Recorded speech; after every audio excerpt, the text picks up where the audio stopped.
Yes, we do have the power, guys. Hello, everybody. My name is Dr. John Oda, and I am with the Dr. John Oda Method. Welcome to Motivational Monday. Yes, guys, I'm pumped up and I'm jazzed today, like I am almost each and every day. Today, guys, we're going to talk about something that's a tad bit different, but interesting, and is going to actually make you even think, right? But of course, before we start this beautiful show, guys, I'll give you guys my three or four gifts, my one rule, and then we can rock and roll. Fair enough? Yes or yes? Beautiful. So, my first gift that I have, guys, is let's have fun. So, when I'm speaking to CEOs or business owners or whoever, right? A lot of them is going over stress over their business or payroll or their employees, the low morale. We got COVID going on, right? Here it goes. For the next 30 minutes or so, 20, 30 minutes, right? I want to bring back the passion. I want to bring back the excitement, right? And the only way I can do that is if you have fun. Now, here it goes. I sometimes sing. I sometimes crack jokes. I even have a potty mouth. Only at times, right? But here it goes. The question that I have is for you guys, right? Is can you have fun? Yes or yes? Woo, I heard someone say yes. Beautiful. My next gift that I have is to have an open mind. And so here it goes. I want you to see Tony Robbins back in 1990, geez, five? Oh, geez, I'm showing my age right now. So it was like a one-day business seminar, competitive edge, whatever, right? It was in Chicago, Illinois, right around the area. And at the time, I was staying in Chicago. And it was like maybe 8,000 people. And when he said have an open mind, I was a little bit grandiose. I'm thinking he's talking only to me, right? But I guess he's talking to everybody else. But he said something that was so profound. He said that we live in a box. We work in a box. We drive in a box. We talk in a box. My outcome is today is to get you outside of your box so you can see the possibility of changing your life. Now, some things you're going to hear, you're going to say, I know about this. If you know about this and not using it, you don't know about it, right? So the question that my number one goal is to have you get outside of your box of your limited thinking, right? So I can show you, right, how to think a different way, act a different way so you can move forward. But the only way I can have that takes place is if you have an open mind. Beautiful. Yes or yes? I heard somebody. Beautiful. I know you guys are driving inside your car in the morning time listening to this crazy guy, but guess what? If I can pump you up, if I can make you feel better, if I can do something that can make your drive, or maybe you're listening to this in like the afternoon time or else in the evening time, whatever. If I can make your day by even making you smile because this guy's going crazy, beautiful. My third gift, right, is to do it now. You hear something, you like it, write it down and apply it the exact same day. Never leave a goal, never leave an idea without doing something. Now, I'm not sure if you're like me, right? So I went to a seminar it was one day on time management, right? It was phenomenal. I said, I'm going to use this stuff. When I got home, guess what happened? I didn't use squat. I went to another seminar on time management. I said, I know this stuff. This guy said, if you know it, are you using it? No. He said, then you don't know it then. Right? So when you hear something, do it now. Yes or yes? Beautiful. And I'm only going to give you guys four gifts today. My last gift, right, is to allow me to be your coach and your mentor. What's a coach and what's a mentor? Yes, you're absolutely right. Someone says a coach is, so you can coach me on to be a better parent or to be a better salesperson or else to be a better CEO. Absolutely. A mentor. So what's a mentor? Absolutely right. A mentor is somebody who's been there and done that. Right. So I have had the honor and the privilege, right, of working in the mental health field since 1987. So I've seen literally everything from people who get burnt out or people who are stressed out or people who are angry. And I saw the schizophrenia and the bipolar, the whole 9 yards. And I found a way how to treat these people in a way that is a little bit more quicker and it can produce crazy results. I've also had the privilege and honor working with Chet Holmes and Tony Robbins and all the crazy big family that he have, from Gary Vee to Jay Abraham to Keith Cunningham, and the list goes on, right? But working as well with those guys, I learned how to take a company and double and triple their business. Why? Because we use different strategies and we use different ways of actually figuring out how to grow a business. We do an assessment, right? So when you go to a doctor, they do a physical and they figure out what's going on. They take your blood. Then they find anything wrong. Well, they do X, Y, and Z. The exact same thing. I need to know what's going on in your business so I can actually grow your business, right? So that right there is my passion, right? And of course, I've been doing the speaking role, doing seminars and workshops since '87 as well. In the mental health field, most people do about 1 or 2 groups per week. I was doing 4 groups a day. So every time when people want me to do a speech or something, it's just a group. What's the topic? Let's figure out what's going on and let's rock and roll, right? Something about me, right? So I grew up in a little city called Michigan City, Indiana. If you guys are from Indiana, yay. It's about 45 miles west of Chicago, right? So we had all of the Chicago stations. So it was more of the Chicago vibe.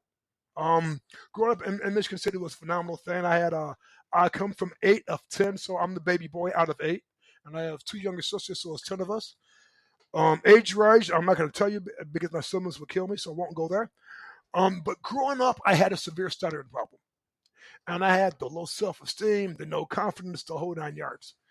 The great thing about it is I had some very strong parents who told me that I can accomplish anything, and my mom said, "Your father stuttered, your grandfather stuttered, and you were actually is overcome it, and by the grace of God, working on myself, countless, going to see Tony Robbins, and when I was 28, totally actually changed my whole entire life, right?"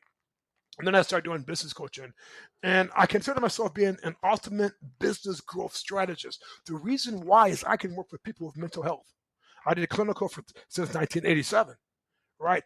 And I can grow a company, right? So I can work with your crazy, your badass teenagers or your preteens, as well as your parents, as well as a CEO. That's a completely different skill set, but it's fun.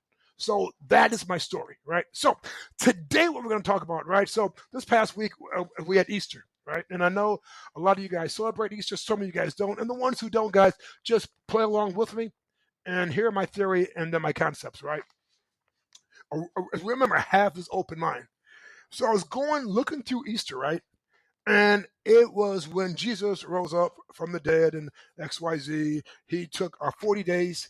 He sacrificed something. So he was fasting. He was getting tempted the whole 9 yards, right? And then from there, he went through his crucifixion. And then, of course, he risen.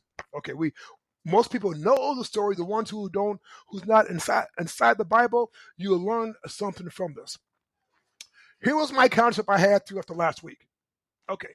Everyone said, we are risen. He's risen. He's risen. He's risen. Absolutely.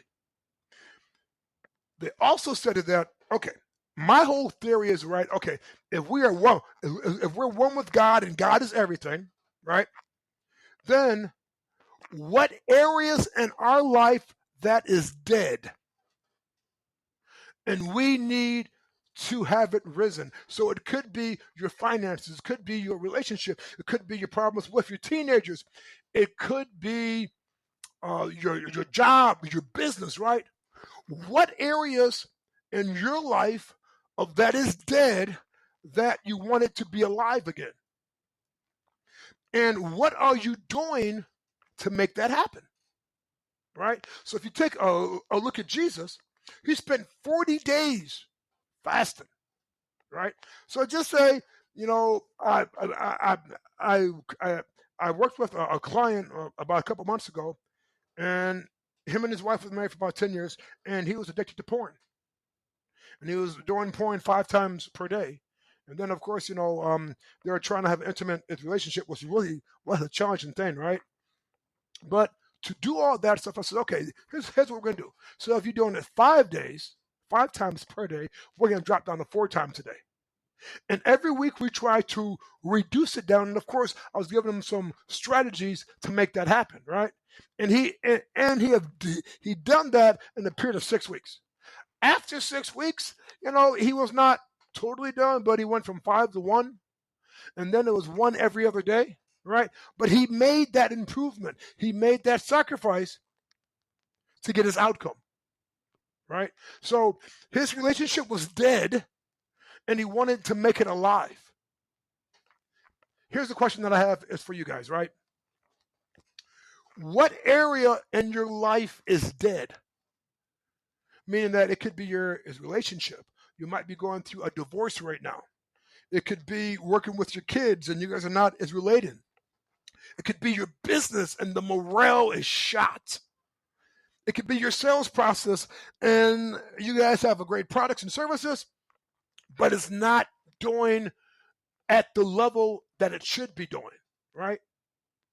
So in what area in your life that you need, or else it could be area or else areas, I mean, it could be more than one, right?